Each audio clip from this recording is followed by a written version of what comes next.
This is RF from the Country Lunch Show on WOOL 91.5 FM, Bellows Falls.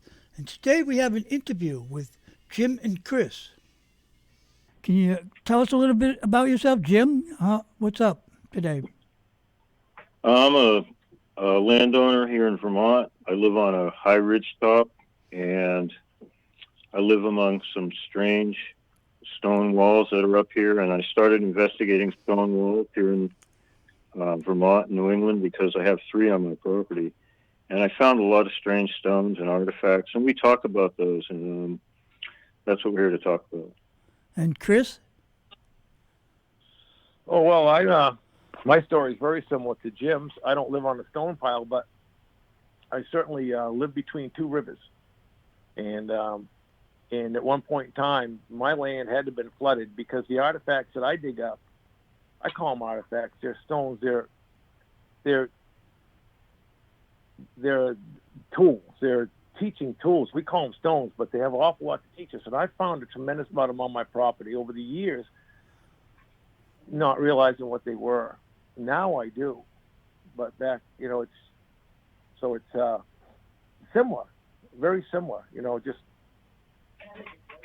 in that, and then from there we've just learned some of the lessons that these stones are trying to teach us, or at least the wisdom that these stones have got phenomenal wisdom and energy in them. They're very healing, very powerful once you can connect with the energy and the consciousness of these. Someone had to cut them, and so here they are. This is what we're talking about. Do you have any Halloween stories to go with that? It's Halloween's coming up here, I imagine. Or maybe you can tell us. Oh, you do? Go ahead. Oh, yeah. You want to hear a Halloween story? Well, if this relates to rocks and healing or whatever it's going on, sure. Where I live right on the top of a ridge. The front of my house faces west and goes downhill. The back of my house faces east and goes downhill. And if you go to the east, on the back of the ridge, and you walk back there, there's spots back there where things come out of the ground. Stones that shouldn't be there come out of the ground. And they're very scary. Sometimes they look like heads that just were buried during the Great Flood. And they're petrified, and they live in the ground, and they look up at you. And there's bones, and there's all kinds of strange things back there. The front of the mountain on the west side is where the fields are and where all the growing is and all the life is. But the back side is an old cemetery of some kind, where old mammoth bones and all kinds of old petrified things are. And I think the spirits still live out there, because if you walk back there, sometimes all the birds stop singing and you feel very alone. And it's very strange on the east side. And the west side, though, is where everything grows. You plant your gardens and things like that. And I was out there the other day, and 2 ravens flew overhead, 3 ravens. And they were going by so fast, I never saw ravens fly 60 miles an hour, but they went over my head 60 miles an hour. And they disappeared right away, and all the birds quieted down when I was out there walking around. Even my dogs took off. I have 2 dogs that were out there with me. They bolted. And I'm out there all alone down in this gully where all these fossils are. So I walked out of there pretty quick. And it was kind of scary. I'm usually not afraid when I'm out there, and I wasn't afraid, but it was different. And as I'm walking out, a serpent, there's a snake that I've been seeing for a couple of days, just looked at me as I walked by. And he just stared at me as I walked into the woods. And you never see people out in the woods. You just see animals and snakes and strange rocks and formations and things like that. You never see human beings out there. And it's really strange, because how many times you're really alone with no people around you. And that's how I felt out there. It was really alone. Strange things were happening, paranormal things. And finally I made it home, and I forget what I did, but I felt better when I got home. Strange things happen sometimes. Yeah, I think we talked about this before, maybe last year or so, about going into the woods alone. It is so alive. You don't realize that the forest and the woods are actually alive. It's a live entity and it has an attitude.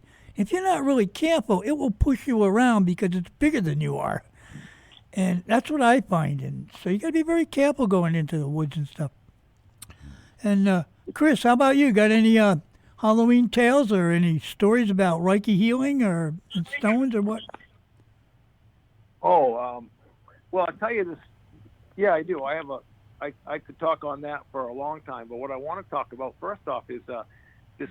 My wife and I took a ride down on the coast this weekend. It was my birthday, and so we had a chance to stay at a friend's cottage down on Deer Isle for free, which was wonderful. Stonington Deer Isle. I hadn't been there, or at least I have. I don't remember it. And so we made our own lunch, and we stopped down at Stockton Springs, and right on the beach, and had our lunch. And I was looking over at this stone that's triangular shaped, and that's the big thing, is these triangular shaped stones. And on the side of it, and it was an odd color. It was brown. It was almost like it's maroon. It's just a strange color, offset from all the rest of the stones in the parking lot. These are barrier stones to keep you from getting out onto the beach. So on this side is an image, and it's gold. It's the most beautiful. What you see is gold at first, and then you start to see what it is, and it's a head laying on its side, looking up. 4 or 5 different images of faces on this one, and if you stand back from a little bit of a distance, that image will turn right into an owl standing on a perch. But when you flip that image upside down, it becomes a bee that's teaching, it's pointing its hands or its claw at tree bark. And on that tree bark is the Big Dipper, and below the Big Dipper are 2 birds with 2 bees going down. In this bee, you can see its wings, it's translucent. It's the most beautiful picture. I'm going to go back up with my daughter to take this so I can put it onto a T-shirt. It's phenomenal picture. And I listened to Zachariah Sitchin one time talk about the Anunnaki and the bee people, the bee teachers. We see them on these Egyptian walls, these glyphs. And here it is, Stockton Springs, Maine. Anybody can go up there and see that for themselves. It's right there, big in life. And I got it on my camera. So after that, we checked out, went over to the island. I was walking on Marlborough Beach, and we had to get going. It was Sunday. I had to get out of there. And I didn't want to leave this beach. And I stumbled onto a geometric stone, and I showed that to Jim. And this thing is a key. It's cut. It's not. There's not an image. This is cut in angles and shapes and ways in such a manner that it had to have been dropped off a spaceship or something, because I don't even know how to begin to approach this one. It's just the angles and the cuts and how they relate to one another. It's mind-boggling. It just is. There's a major lesson here, and this thing is coming out through Jim and me. And I have another friend, a lady friend, who can stitch this stuff together if I could just get her interested in it, because there's a phenomenal amount of gifts that need to be shown that people are being deprived of. And these rocks and this energy, the love and the energy that comes off these rocks is so profound, it can't be denied. People have to stop consuming poisons and stop looking at division and separation. And they will get in tune with us, and they will heal. Because we know there is no healing out there anymore. It has to come internal. And this is what these stones are telling us. Look inside yourself. Open the door to see inside yourself. The Book of Thomas talks about this. So this is what these lessons, these stones, they're just using me and Jim as a friggin' conduit. That's all. Nothing more. We ain't prophets or seers, but there's energy that comes through this. It just needs to be out there. So I don't got a Halloween story. That's my story. You know. What they said to me was, there's something you missed, and there's something else out there. They were so strange and so different. and so unable to be created by stone against stone, grinding and all of that. You can't even see tool marks on most of them. It seems like aliens dropped them out of the sky, and many of the images are aliens on these stones. And a lot of these stones are small enough to fit in your hand. They're very similar to each other in that they have little triangles or pyramid shapes or triangles on the top of them, and on the bottoms is maybe markings and things like that. And I call them devices, and I think they're alien. Not that I know where they would come from, but they're not made by the hand of man, I don't believe. I tried to find connections where they would be and how they would be, and I've talked to everybody involved in this, and all I can figure is they're just not touched by the hand of man. There's another way of explaining these, and they're not from this time. They're an older time period, back when there were large animals running around and different types of people. Lots of different types of people ran around this place, and the stones hold the library of all of that happened back then. Is what they do. They're that old. So they're not corrupted by the new paradigms that we all live in. That's why they're so strange and hard to see. We've never learned anything about this. And they're emerging now out of the ground. They're coming to light again for some reason that will, obvious reasons if you look around you. And there's a lot of power in them. There's more power in them than bullets and nuclear weapons, because they change paradigm is what they do. And all you have to do is get one look, and it goes inside of your brain, and you realize that there's something I missed. There's something else out there. So you start looking, and you become a child again. You wonder what I've missed. I wonder what I've missed. And that's where the healing comes in. Your body has to be healed to carry enough wonder in your body to figure all this out. It sounds strange, but healing does exist in this world. There's probably other ways to do it, but the way Chris and I did it was through these stones and finding out there was other ways to do things. And if you knew our personal stories for healing, it's miraculous. And we were healed to do this. Healing came to us very easily once we were ready for it. And the message is there's healing for everyone. And the stones have something to do with it. Healing is for everyone. And everyone needs healing, I believe. And the world needs healing. And if you put that healing in yourself, you do your part to heal the world and to keep it from sinking too far into the abyss, which seems to be where it's going right now. That's my opinion. Chris, do you want to say anything before we wrap this up? Do I want to say something? Well, sure I do. But the message I think that I want to pass along today on this is that there's a lot of gifts that you receive without being aware of it. And then one day, you all of a sudden realize that.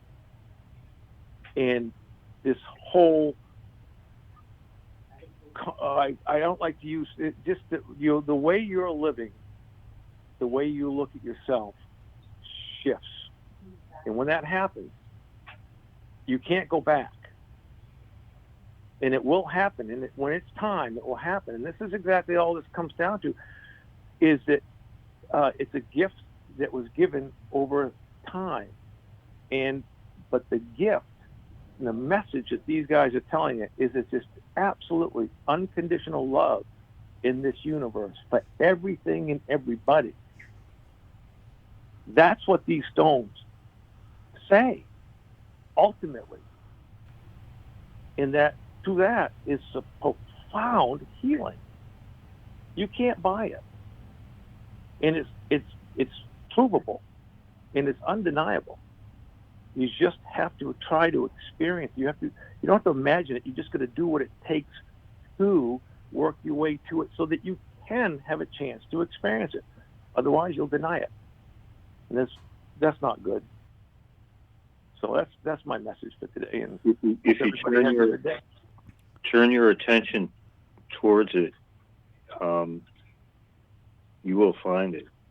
You seek the things that you desire in your heart, and if you desire changing or healing, this will facilitate that, and it brings you back as a child. You were healthier as a child as you were younger, and it brings you back there through wonder and through desire and through hope and through all the good things, all the good energies.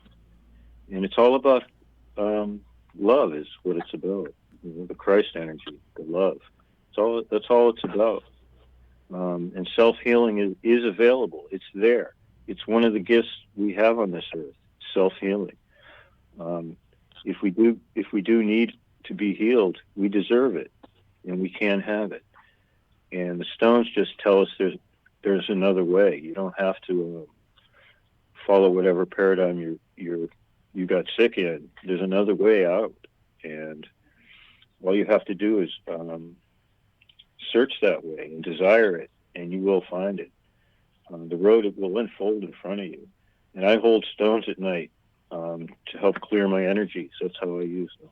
And I when I walk in the woods, I look for stones and I pick them up. And the earth, sky, and everything around me is one when I do it. It's like a meditation, I guess.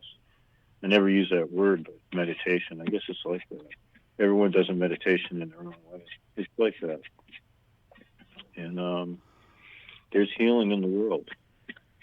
I guess that's a good message. I mean, what else? What other message could there be? And it starts with healing yourself, purging yourself of all the negative energies around you, inside of you. And you may never get rid of them, but you can put them in a place where you can eventually transform them into positive energies. Old habits can be good habits. Bad habits can become good habits, and things like that.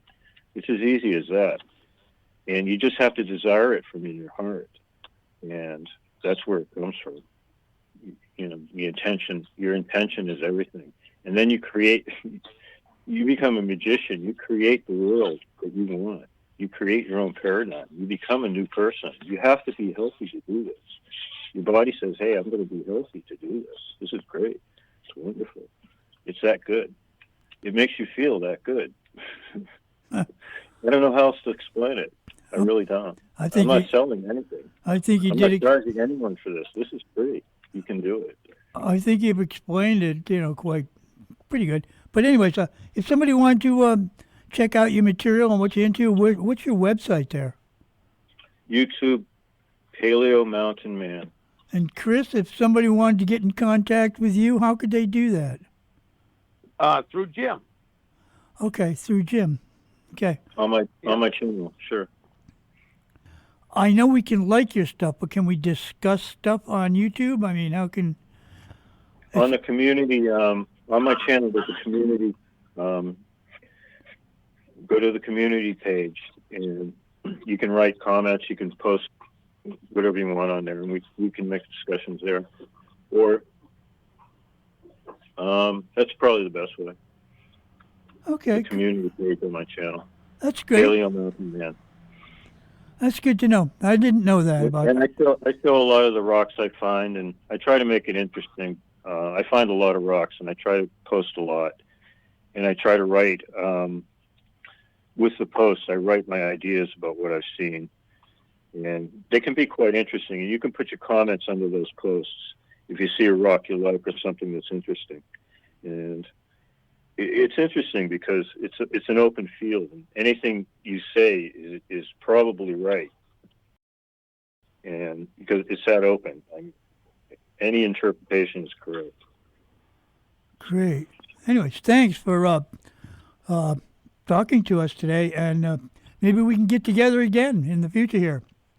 All right, my friend.